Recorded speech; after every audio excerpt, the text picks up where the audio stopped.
आज पावसामुळे राजपथवर स्विमिंग पूलच तयार झाला होता. तर भावांनो, विषय असा आहे की काल रात्री गेलतो आम्ही सातारा क्लबला जेवायला. इथं जायला मेंबरशिप वगैरे लागते, तसलं काय आपल्याला माहितीच नव्हतं.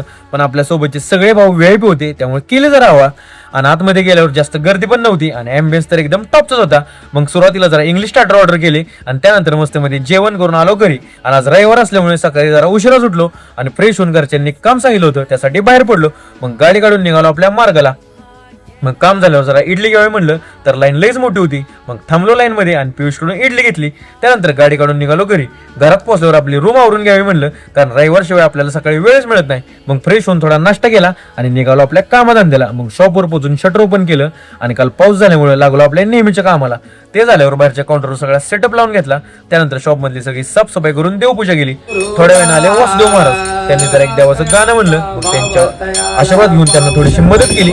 त्यानंतर आली 2 कोल्ड कॉफीची ऑर्डर. आणि पावसाळ्यात पण अशी कॉफीची ऑर्डर आल्यामुळे जरा बरं वाटतंय. आणि कशी टॉपची कॉफी बनवली बघा भावांनो. त्यानंतर असं वाढीव पाऊस झाला ना की काय बोलूच नका, सगळीकडून नुसत्या पाण्याच्या धाराच चालू झाल्या. पण थिएटर मध्ये बघितलं तर छोटी नदीच तयार झाली होती आणि राजपथचा तर मोठा स्विमिंग पूलच तयार झाला होता. माणसं नुसती एकमेकांच्या अंगावर पाणी उडून आनंद घेत होती. त्यानंतर आली फ्राईजची ऑर्डर. मग काय एकदम कडक फ्राईज बनवून दिला कस्टमरला. मग भूक लागली होती, थोड्या फ्राईज मी पण खाऊन घेतल्या. आणि जरा पावसाळ्यात कडक फ्राईज खायला जरा भारी वाटते. त्यानंतर नेहमीप्रमाणे बनवली आपली फेवरेट ब्लॅक कॉफी आणि कॉफी होऊन आपल्या पावसाळी शाळेचा आजचा दिवस कंप्लीट केला.